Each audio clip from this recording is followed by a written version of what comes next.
Hello, everybody. I'm Brandon, Jerry. and we're here with another episode of Last Week in Ecom. And this week, we're going to discuss Black Friday, Cyber Monday creative, Pinterest ad developments, the Sphere in Vegas, AI, and new ad Inspo. So I'll kick it off. Black Friday, Cyber Monday, depending on when you're starting your sale, starts in like 6, 7, 8 weeks. Very, very soon. And you need to start, if you haven't already, leveling up your creative, both for the organic side, for your email, your SMS campaigns, for ads, obviously.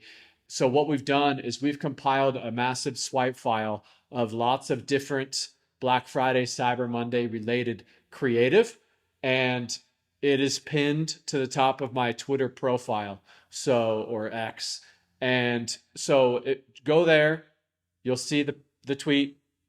DM me. I'll send you the file. No questions asked. It's free, but there's a lot of awesome inspiration there. And one of the reasons we compiled it is, to help brands hopefully have the best Black Friday, Cyber Monday holiday season that they can, but also because, creative is so key right now, more than ever.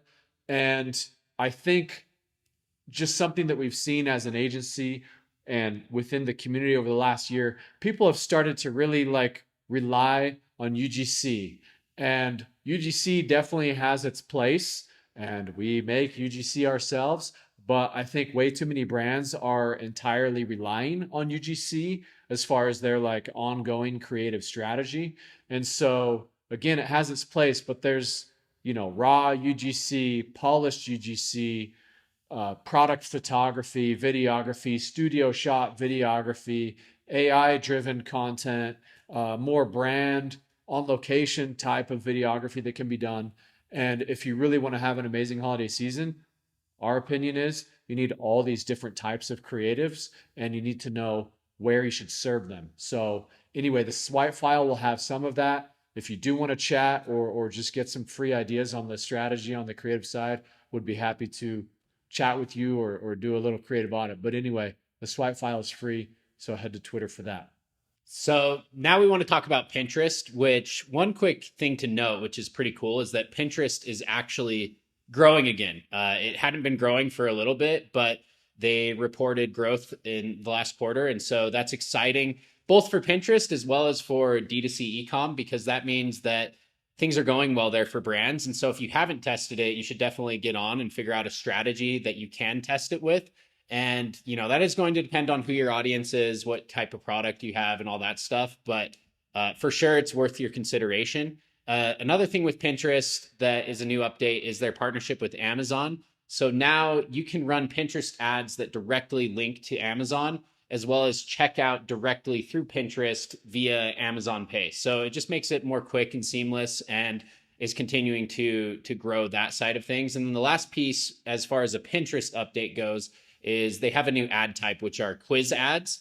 And it's pretty cool because you can run a quiz, and depending on the answers that people give, it'll determine what comes next in that ad carousel. And so it's a really good way for you to highly target your customers, figure out what's important to them via the quiz, and deliver them an ad that is super relevant to them. So if you're on Pinterest and you're not testing that yet, for sure test it out. And if you're not on Pinterest yet, I think it's definitely worth testing. And so hit us up. We're Pinterest partners. We see a ton of success there, and we know how to do it well, not just because we've been doing it for a long time, but because we like to stay on top of what is actually working there and what's cutting edge. And so we'd love to help you there. Any Yeah, that new thoughts on quiz ad Pinterest? is awesome. So test it. Next topic, the Vegas Sphere. If you haven't seen clips of the Sphere on social media, well, I don't know where you've been because they've been all over the place. And the Sphere is this new massive sphere bubble in the Vegas Strip, and it's pretty crazy. Anyway, they're doing concerts on the inside of it right now with U2. On the outside, though, this spherical bubble can be or is an ad. And the pricing just got released for what it costs for a sponsorship. And anyway, it's 650 grand for a week. So obviously some brands that's going to be out of their price range, but others it's not. And before it gets really, really popular from more of a macro standpoint, but while it's really hot topic currently on social, I actually think it'd be really smart to sponsor that because they said you get 300,000 daily impressions in person and then over 4 million daily impressions on social. But if your social team is all buttoned up and can really amplify that and, take some of the content, turn it into ads, really blast it all out. Obviously that 4 million number, that's just what the Sphere team produces, not what you can also produce. So anyway, you could run the numbers on CPMs depending on how much you think you can amplify that. But just thought that that'd be a really fun, interesting idea for, an e-commerce brand or another brand to test. Yeah, I remember when I first saw the Sphere, I didn't even think it was real. I had to like double check because I would start seeing it on social media and it just looked so insane. Yeah. Like at the end of the road, just this huge like eyeball. Yeah. It was at one point, and then it was like a basketball for the NBA Summer League. Yeah. So for me, I did check if it was real. And then the other thing I thought was funny with the Sphere that's not really related to brands, but U2 did the first concert in there, which was like epic. But I also just think it's funny that U2 has just found ways to like impose their will on us for their entire careers. Apple thing. The Apple thing. Now they're the first one in the Sphere.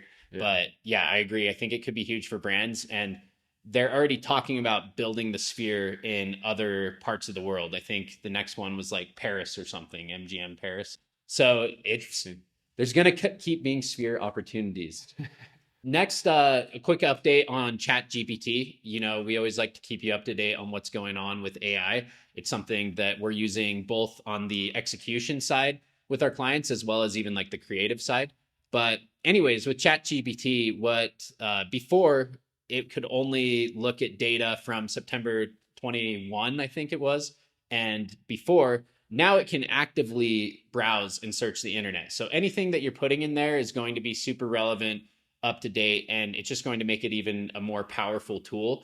The other thing with AI is that Klaviyo now has an AI tool where you can use it for segmentation. So you could literally type in what the title of your segment is going to be, and then specifically what actions you want to see. So you could say, I want engaged customers, or I want customers who bought this but didn't buy this. And that can help with strategies like we talked about last week with HexCloud, where it's like, I want customers that bought this pan, but not this pan. Or I want customers who bought one product from this potential bundle, but didn't buy the rest. And then you can build out those segments in a quick and efficient way using AI. Yeah, that new Klaviyo feature is awesome. And the ChatGPT being able to surf real-time information is huge, actually. Kind of scary, but amazing as well. So definitely something to look into. Next, another update with TikTok ads. So they just updated their policy where now you can do malicious comparison ads. So before you couldn't be like an us versus them type thing. Now you can, and you can diss on your competitors. So have at it. All jokes aside, I do think it's an effective way to take a brand who maybe has a little more market share than you and leverage their name and point out maybe some of the shortcomings that they have that your brand hits on, that your brand fulfills or whatever. And then the next piece would just be with the before and after stuff. So now if you're like a CPG brand or you're a health and wellness brand or you're a beauty brand, you can show before and afters of what someone looked like or what they were doing before they used your product, and then what was the result of your product after. So again, it's an opportunity to really tap into customers' emotions, because that's something everyone's asked themselves when they're considering a product is, this is the state I'm in now. If I take that product, how will I feel or how will I look after? And you can display that in an emotional way and via the ad now. Yeah, those ad types are really effective. So glad that they're available on TikTok now. Another example ad or a final note of this show is we saw an ad recently for Max Whey, a whey protein product. And what they did was, it was an animated GIF and it had a product shot, and we'll put it right here, roughly the example of this, but it's got the product center, and then it has, a fun little cute background, and then it has call outs popping up to different benefits from the product. So just a fun, unique way to, show off a product and the benefits. And yeah, just some last ad inspo for you this week. And that's all. So thanks for tuning in.